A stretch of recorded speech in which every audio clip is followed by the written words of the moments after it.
Well, hello everybody. I'm Alan Crowther. Welcome to today's webinar, live webinar, The Silent Killer of Revenues, Team Misalignment, all about breaking down the silos.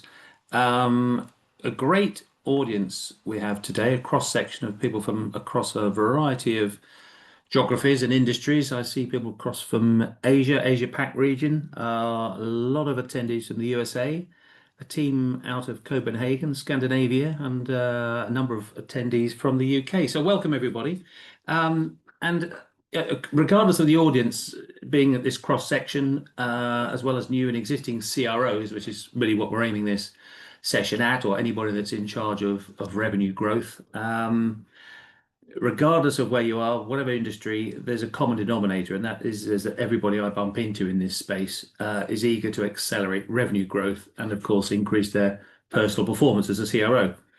And I did a search on Google and looked for the most searched item for CROs, and it's very much this one. This most searched item is misalignment, or how do I break down the barriers and the silos in my organization? It's a serious and often misunderstood issue. It truly is a silent killer of revenue growth. I've witnessed it in regular walks through business corridors and even in my own teams. So today I'll be talking through 8 specific tactics that might help address this issue, but with also some practical ideas to bring them to life in each of those topics. Because we want to create sustainable growth. So these are ideas that can be continued on an ongoing basis, not just a lot of sort of knee-jerk one-off ideas. So the purpose of this session is very much to provoke thought from an executive perspective, as a leader, as a CRO or a revenue leader of any description. So the way to think of this is, how might this affect me in my role, in my industry, or indeed in my geography? So let's get on. So the agenda for today, brief introduction, give you a 2-second overview of who I am. And then we're going to sort of just touch as a backdrop on the CRO challenges that are out there in the environment, see if they resonate with you. Talk about some of the symptoms of misaligned teams. What do we see? What are the kind of typical traits that you notice in these organizations? And then we'll get straight into the 8 tactics that will hopefully break these silos down. And at the end, I'm going to talk to a number of free tools that I'm happy to share with you. Just reach out and I'll give you them.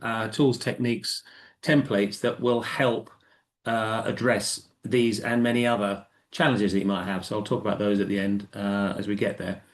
Going to keep this quite fast, so we keep moving nice and quickly. So just by way of introduction, I'm Alan. I suppose, started when I was still in shorts from a sporting background, professional sporting background, and then moved into the sort of global corporate world where I worked for companies like Shell and British Telecom and Cable and Wireless. And despite the fact that I always wanted to work for a smaller organization, I seem to end up in bigger ones. But anyway, the most recent operational role I had was running a chunk of a company called WorldPay, which was one of the world's largest fintech organizations, which was owned by 2 private equity companies, Bain Capital and Advent. And when I finished with WorldPay and finished that 4-5 year stint, I then went to work for those 2 private equity companies and became a commercial expert advisor for their portfolio companies. So I would parachute in and help create the blueprint and the revenue growth plans for those businesses that they bought. But so in summary, I've got experience of blue chip background, private equity, and sports. So very much got customers running through me and through my veins, and very much a results-driven DNA. And then people ask me, why did I create Optilion? That's the business that I lead. Well, having spent all those years and decades being an operator myself in this very space, and then I then spent 7 years or so advising in this private equity space.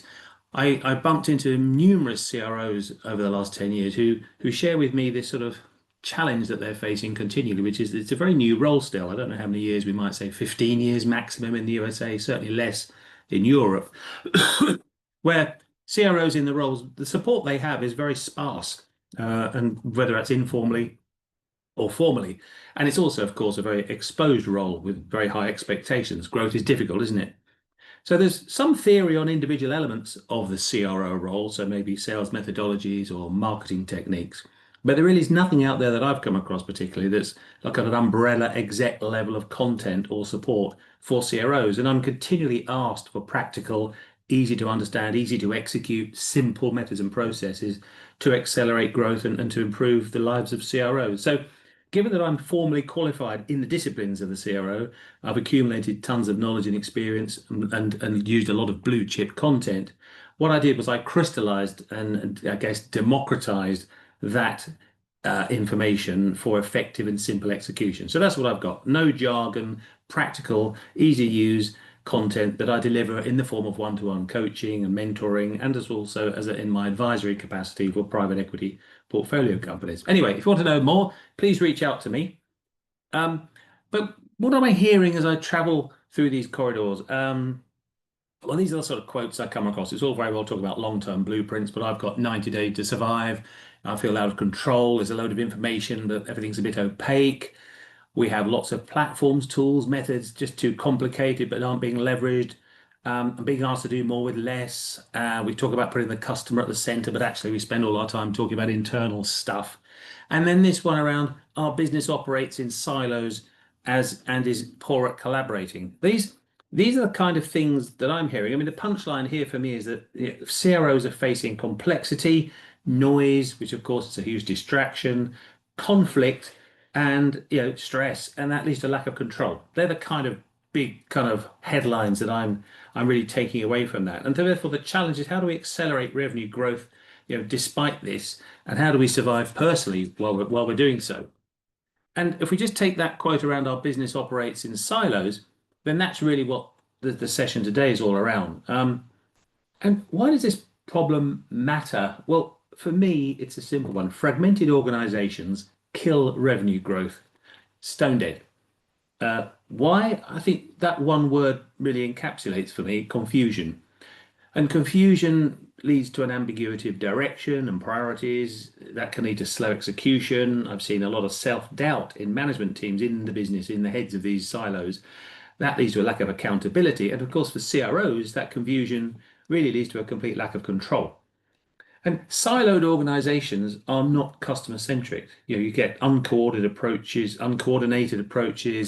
to the same customer. You get inconsistent customer messaging and indeed the timing of that messaging. And sometimes I've seen competing profit centers, even within the CRO empire and wider. So really, that's what it says to me. And you'll have your own opinions about the damage that these, uncoordinated businesses are creating. I think in many ways, SaaS organizations have shone a light on this issue in more recent years. I think the handoffs between the funnel stages, especially between, say, marketing and sales and customer success, are closer, aren't they? And they're more dependent. You need to be kind of frictionless in that kind of fast-moving business. I also think, as I said earlier, that the CRO role is still very mature and there's still a lot of learning going on and the ability to bring that part of the organization together, marketing, sales, customer success, indeed product or service as well as relevant. I also see that many businesses over time have morphed into different shapes and sizes, perhaps driven by inorganic, growth, acquisitions, or expansion into different regions, natural scope creep, and so on. But what I would say is that consequences can be highly damaging when that organization hasn't been knitted together to support a common and united goal, i.e., to accelerate profitable revenue growth. And I think finally, the CRO's credibility is on the line. It's highly transparent, isn't it, in the situation when outsiders can see into your broken CRO organization. It's like a window on your professionalism, isn't it? Now, I think a major influence on alignment and the sort of ability to collaborate is in the construction of the operating model. So, the organizational design. The empowerment of customer engaged staff is critical, but it's also likely to be destroyed if the rest of the organization isn't brought into line to support them. So the location of authority in the organization structure and the structure itself are absolutely vital ingredients in implementing a collaborative and successful customer-centric operating model. So the operating model, the org structure, is a critical enabler in creating a unified team. But even when the structure looks good, I still witness massively dysfunctional behavior, political agendas, uncoordinated initiatives, etc. So I'm deliberately not going to focus on organization charts They're rather boring, frankly, but also they vary wildly depending on the organization that you're in and the type of business that you're in. So, what I will focus on today are some specific, actionable, simple tactics, despite or in support of the organization model. We all recognize the organization model matters.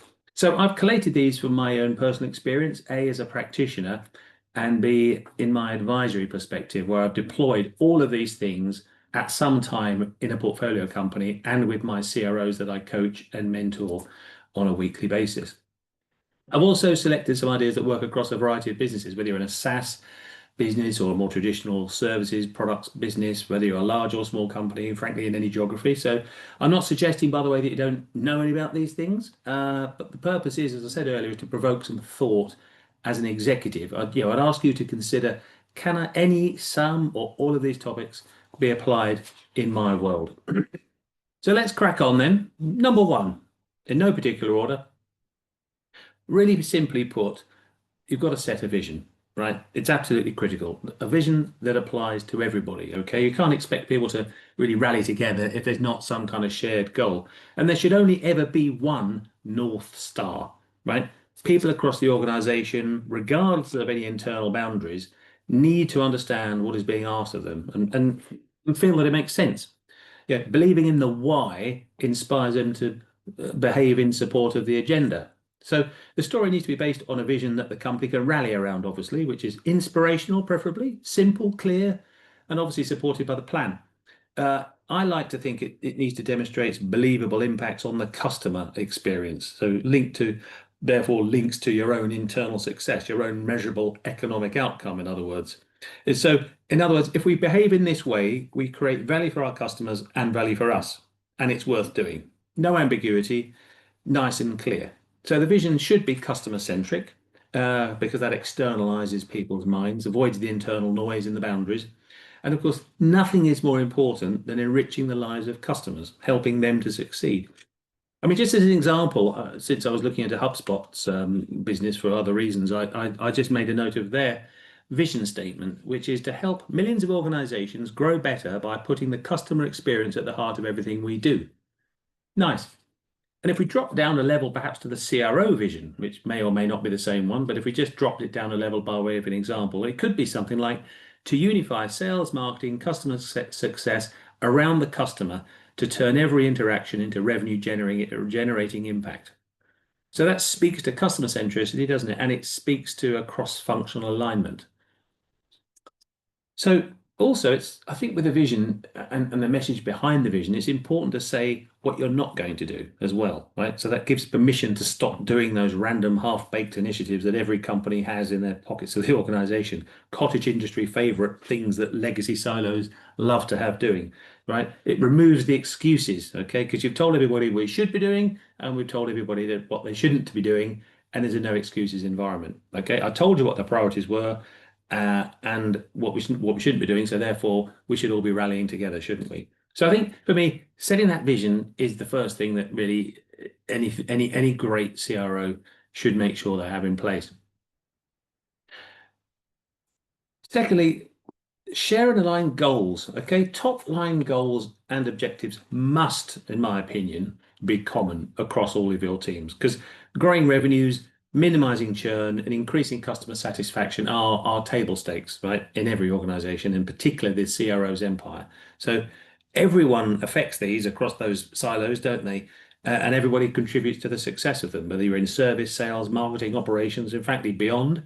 So for me, sales targets aren't just for sales, right? Targets should be shared by marketing and sales as a minimum. There should be skin in the game. What gets measured gets done, as the old adage goes. It automatically bonds teams together and gets them pulling in the same directions. And of course, the governance, the kind of operational reviews that you take place on a weekly or monthly basis, they need to mimic those same goals, those same KPIs. So we should have the same agenda, frankly, at those review meetings with the same KPIs, regardless of the audience in it across those silos.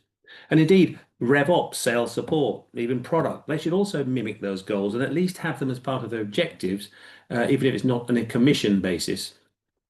So I also like to think way beyond the CRO's boundaries. Why haven't the product teams or service teams got those same targets and goals in their objectives or their payroll? Um, I also think it's important to share and align the timing and the sequencing of key events when we're talking about goals, and not just goals from a personal perspective, but goals for the business. For example, the CFO often sets their budgets and targets at a different timeline to the rest of the business. Well, surely it makes more sense for the CFO to be planning their budgets, both in terms of the timing and the value of those budgets, in line with the CRO schedules. And it's down to the CRO to punch their weight to insist on that. Equally, I see CTOs and CIOs, they've got their own investments and targets. Are they considering any sales and marketing systems, perhaps, or product development dependencies that need to happen? Because, of course, some of those product launches will materially affect the performance of the sales and marketing team. So the sequencing and the planning cycles of CROs must be in tandem with those other functions around them to make sure that there's a proper alignment. Otherwise, you're setting up to fail. Third one. This is all about communication and engagement, right? Speaking in a common language. The best way to create confusion and ambiguity is to mix up your terminology across teams or to let different language perpetrate throughout the rest of the organization. So I think, firstly, make sure that the most used descriptors and language are used across the business are using a common language. So within organic growth, I would say with acquired new bolt-on businesses, comes a local language, doesn't it? So, for example, what I see on my travels, a good example, pipeline definitions, okay? Somebody talks about suspects, some people call them prospects, some people call them leads. What are we talking about? Probability percentages in the pipeline. Well, one man's 20% is another girl's 50%, right? How do we define the sales stages? What are the sales methodologies we're using or the definitions we're using? Forecasting, there's another one, isn't there? So we have to get a common language for each of these really critical areas so there's no ambiguity. So I tend to think a good idea is to pick the most used terms and key definitions and make sure they're standardized and, of course, reinforced and used in every single review or operational review that is held across the business. And that needs to be reinforced, intentionally by the CRO when they're talking the language and correct people who use the wrong language. And again, just like the vision, the story, these language, this common language needs to be reinforced on a regular basis by that drumbeat of regular monthly communications, webinars, roadshows, whatever they are, and backed up with real life case studies. I think crucially for those who have the luxury of affording it, and if you don't, some version of it, RevOps is a key enabler here. Because RevOps, revenue operations, or that sort of sales support function, has the ability to act centrally as the common denominator. It can set common standards, police those behaviors, reinforce best practice, and of course, reinforce collaboration. Number four, great way to break down the silos is create a single customer view. There is only one version of a customer in any organization, whether you like it or not. You might have different versions. You might call them different things.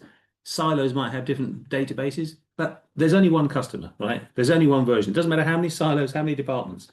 Bad operating models, i.e., for me, highly product-centric operating models, can create competing sales teams, which each try to prioritize their own offerings. It's a great example I worked on. The name will remain nameless, but it was a global shipping services organization.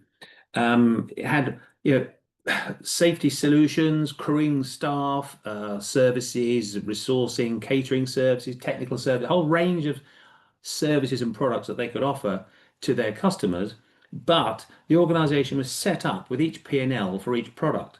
So each P&L silo used to send their own their own seller to see the same customer. And often, not just the same customer, but the same individual buyer in that organization. So this poor buyer would be inundated with random calls from this overall large shipping company selling them their services from the inside of their coat almost. Do you want one of these? Do you want one of these? Well, actually, far more effective had one account manager or one sales rep gone to see that customer on behalf of the whole portfolio of products and offered them a suite of services, a solution that would have been serviced to meet their needs.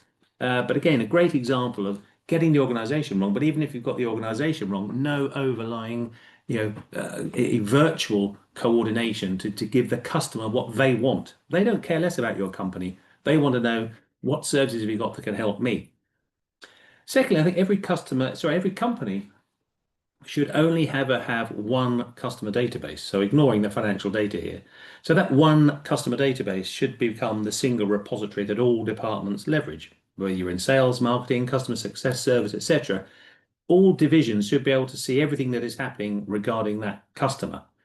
Of course, that usual vehicle for doing it is some kind of CRM system, customer relationship management, or frankly, if it's a spreadsheet, I just don't care, right? It's got to be clear, single repository and linked to a customer owner, whether it's an account manager, customer success manager, whatever language you use. And of course, just at a more operational level, the glue that sort of bonds the single view together for a customer is the account development plan for those that are worthy of having them. One clear owner that conducts the proverbial orchestra for that particular customer.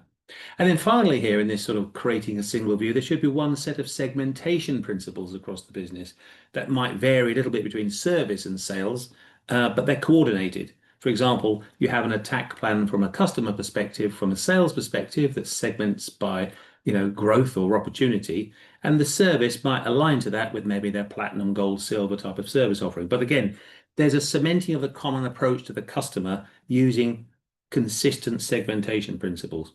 And that same logic should apply to new customers, prospects in the marketplace. There's only one view of the universe, and that one view should be based on a strategic viewpoint, i.e., whether it's the attractiveness of the market or opportunity to sell, whatever it is.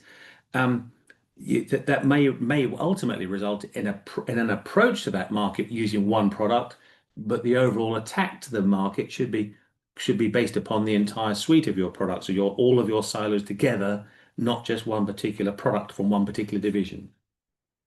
And of course, that transparent definition of the customer journey needs to be understood. So what's it like when a customer comes in to speak to you? Is it clear what the handoffs are between departments, between marketing and sales, account management, customer success? Have you ever been on your own customer journey? There's the thought provoker. I love this. Yeah.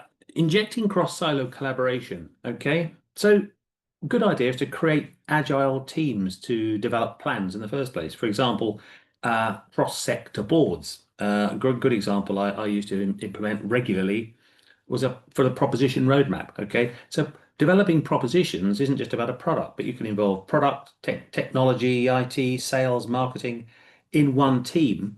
It automatically pulls teams together, pulls the silos together, and with a common goal, the goal of developing and optimizing products or propositions.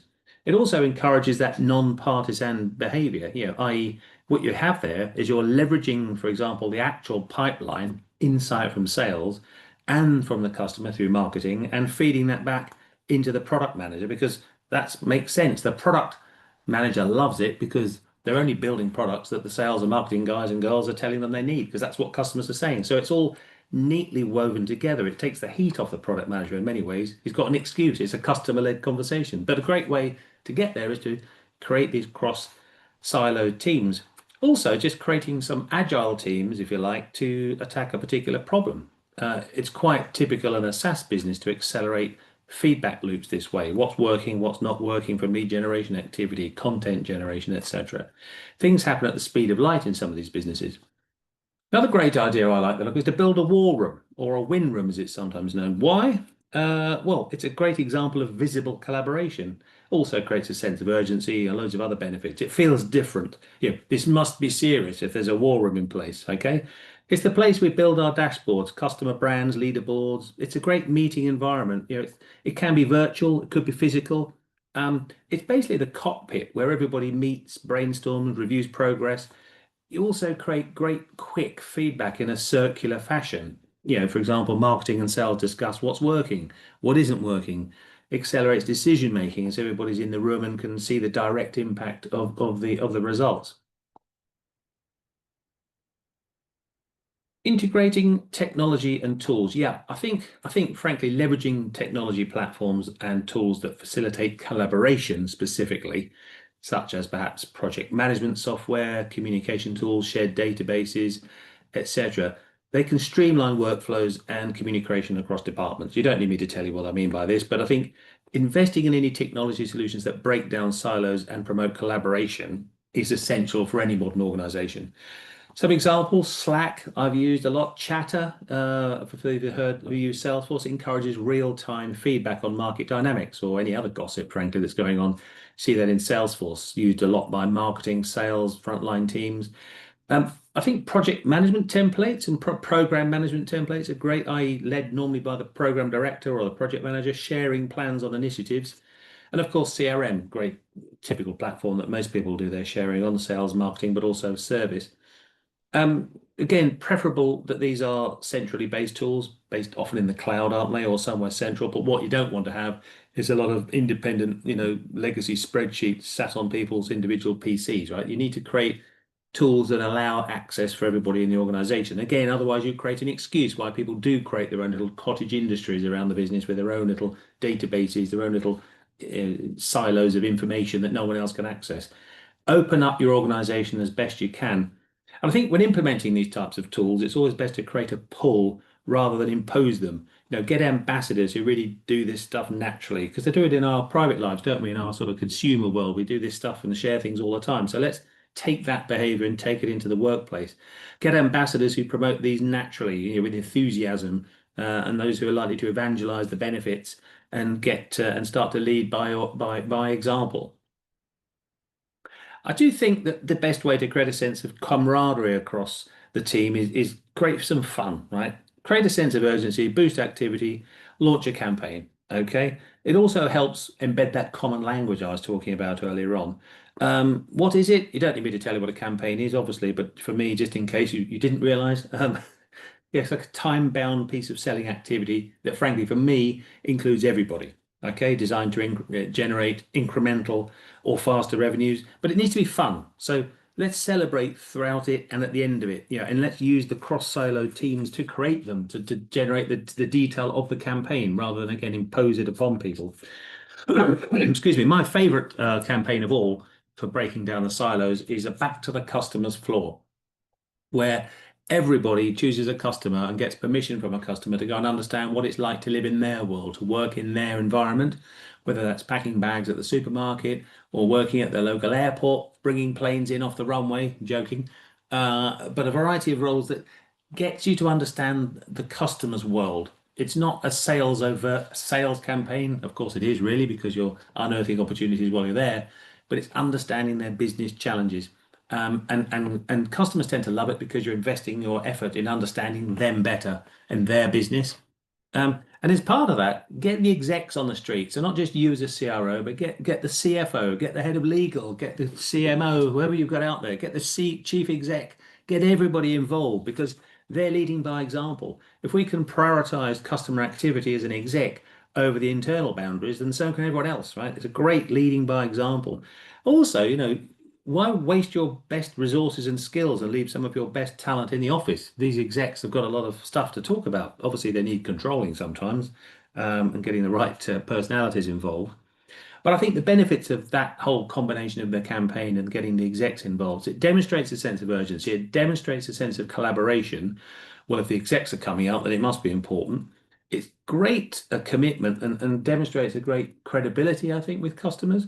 And of course, it leverages the skills. I mean, I've seen lawyers going to debate, contract terms with customers and explaining how they work in their industry versus the customer's industry. It's not a direct sell, but it's a great way of creating glue between the organizations and can just deepen the relationship on a longer term basis. I think this should be a personal objective for every CRO. And of course, the other point around this is maybe attending to other types of events and roadshows together, getting a cross section of speakers from different parts of your organization, different parts of your CRO organization as subject matter experts and from across different departments. They don't have to just be your salespeople selling, I guess is what I'm trying to say here. And lastly, I see budgets for training and development dwindling. Massive mistake. The world is evolving, and so must we. I think training is an obvious, you don't need me to labour the point around developing training, but I do think as it relates to breaking down the silos, Developing cross skills, cross department training is very powerful. It develops opportunities for employees to learn about other departments and the roles that they do, and it can help foster greater understanding and empathy across those silos. Just gaining some insights into the different perspectives and the functions, and learning to understand their challenges just lead to better collaboration, doesn't it? More empathy. Lots of ways to do that. You can do some formal training on what goes on over the fence, if you like, in the other silos of the business, but you could just get the heads of those departments coming to present to the wider community, attending your team meetings. I think it is important to understand the interdependencies of those different departments. Why does sales blame marketing? Who then blames the product teams? Who then blames the technology guys, right? Products need scheduling, don't they, with the CIOs, the CTOs. They've got a big whiteboard in their office with their own priorities. So I think just understanding the dominoes of these different departments and how they interact is really, really powerful, and just generates a more positive conversation across the silos, both within the CRO empire and beyond it. I think a great way to do that training is to leverage customers to help with the training. It just externalizes the whole mindset, okay? Day in the life of the customer is a great example. Educates non-frontline teams and frontline teams on the challenges that are faced internally and externally. Because remember, customers don't care less about your organization, your boundaries, your departments and silos. They just want to engage as easily as possible. No friction, no challenge. They just want to get the benefits from relevant products and services. So there we have it. Those are the 8 tactics I wanted to just draw attention to: setting the vision, getting that clear, sharing and aligning the goals, speaking in a common language, creating that single customer view, injecting cross silo collaboration, utilizing those tools and technologies that will encourage and almost demand the collaboration, and then having some fun and joining the dots between the divisions with a company-wide campaign, and of course, not forgetting the importance of continual investment. I'm going to come on to talk about some free tools in a second, but I just wanted to just share some thoughts on my services, if that's okay. As I said, I've spent the last 8 years or so advising, coaching, and mentoring roles, CROs in a variety of industries and geographies, both large and small. I'm flattered by the momentum that these girls and guys have enjoyed, and the feedback has been very flattering from them. I think I still have every customer in my contact, live and in contact after all those 8 years. So if you see the potential benefits of having a subject matter expert as a trusted advisor, coaching or mentoring you, I have opened up an additional block of time schedules recently, basically because I'm doing less flying around the world. I don't want to go globally globe-trotting anymore so much, at least. So I've freed up some time. The feedback I tend to get from my mentees is that they feel pretty isolated in terms of the advice they're able to access. They're supposed to know everything, and they can't ask for it internally because it feels like they should know it already.